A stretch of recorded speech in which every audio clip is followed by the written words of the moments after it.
I'm Leonard Fleming with the Detroit News. We're here with Mayor Kenneth Cockrel Jr., former City Council President, who became mayor after Kwame Kilpatrick resigned.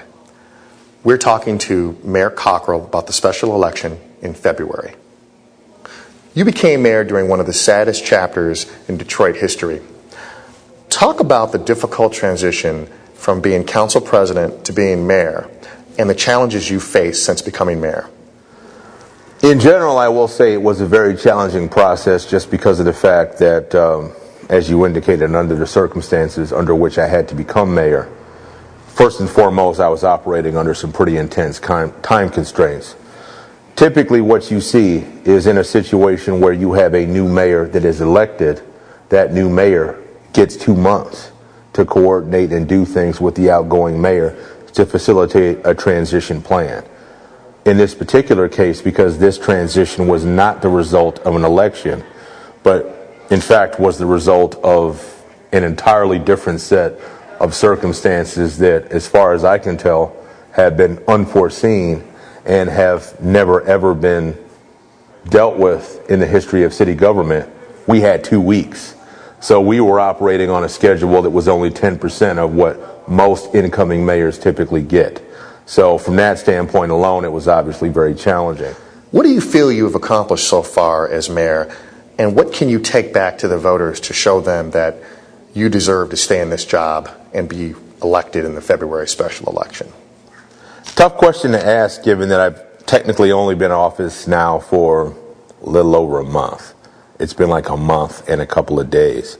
But there are a couple of things that I can point to. First and foremost is that, as you well know, I've made some appointments that are pretty significant, and which I think go beyond just generating headlines, but also suggest that I'm very serious about this job, and I'm taking the job seriously, and then I put people in office that are really going to do the right thing by the city of Detroit and will have quality experience and share my mission of really trying to right the ship, so to speak.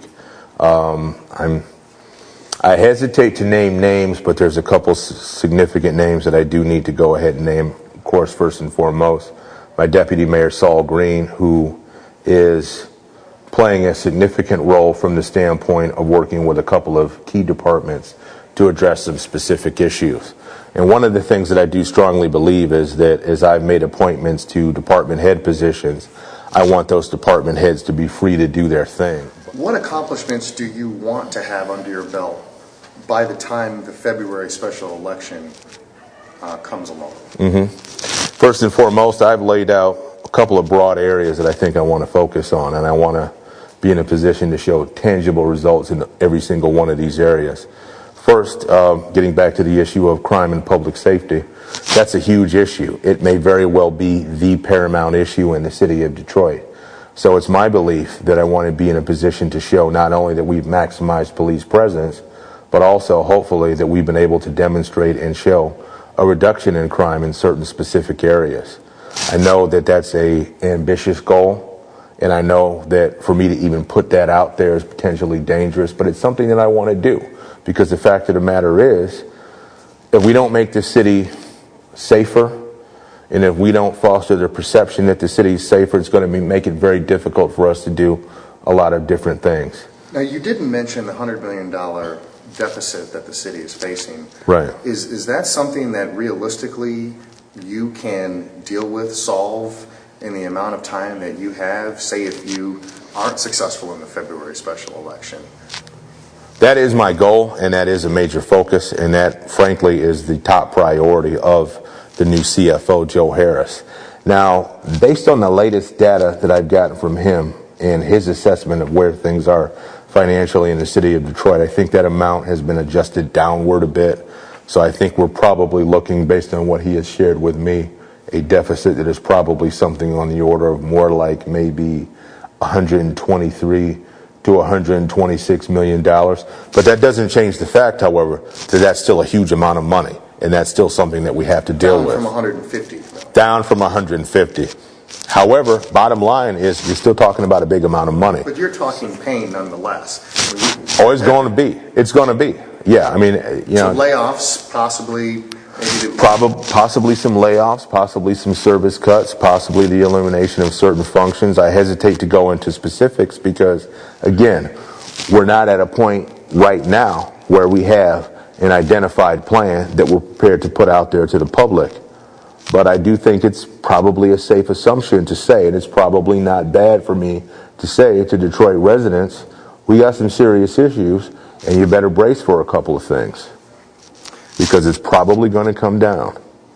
That's the reality of what we're dealing with. It's not just a local reality, it's a state reality, it's a national reality, and in fact, it's a global reality. We're in a completely different place now. We have seen a major paradigm shift in terms of where our global economy is. And from a local standpoint, we have to be prepared to respond to that and to deal with it. You have already had controversy engulf your office since you've been mayor. You could very well be tossed off the ballot here in a matter of weeks. Are you worried about being tossed off the ballot and not being mayor? You know, at the end of the day, it's something that you cannot obsess on and that you cannot focus on. As it relates to the issues that I've had to deal with governing my campaign finance reports, once again, I'll freely admit that there are certain things that probably should have been done a little bit better. And I'm in the process now of developing a plan to move to deal with that. I will say, as it relates to this particular issue, you know, there's certain advice that I got that, including from the Wayne County Clerk's office, that now seems to have been contradicted by more recent information that's been made public. We did submit our amended and corrected campaign finance reports in a fashion that, granted, probably wasn't as timely as it should have been, but was prior to me filing nominating petitions. And I did that based on advice that suggested that if I filed those reports, that would take care of the issue and eliminate any problems with any fines that were payable. Now I'm hearing something different.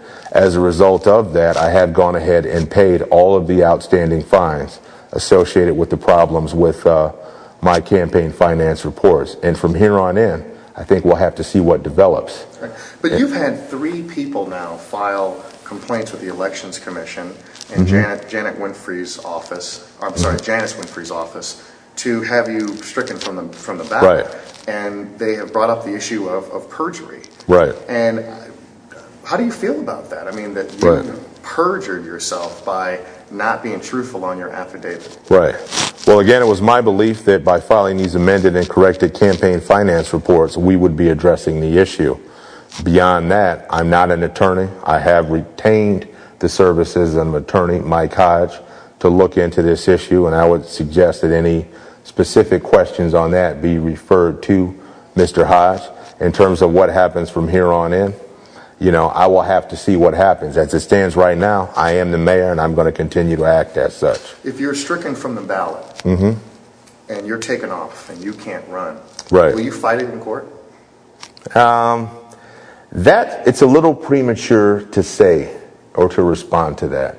As I said, I'm consulting with legal counsel on that, and I think depending on what that advice shows, depending on how things develop over the course of the next couple of days, you know, I will move to deal with that. Right. But you know, beyond that, I would think a lot of those questions really need to be deferred to my legal counsel. Right. What do you think your legacy will be if this comes down to either you don't win, or you're stricken from the ballot? What would you want your legacy to be as a short-term mayor? Yeah, it's a very tough question. I think ultimately, you know, there's like I said in my swearing-in speech, I'm a geek. I'm really into like science fiction movies, but I think sometimes even in sci-fi movies, there's a lot of truth that I think we can apply to real life. And there's a line in one of the Star Trek The Next Generation movies, which is that don't try to be a great man, just be a man and let history make its own judgment. That's all I'm going to do. So I'm just going to do what I do, and I'll let history make its own judgment, and we'll see what happens as a result. Thank you, Mayor Cockrel, for sitting down with us. I do appreciate it. Yep, no problem.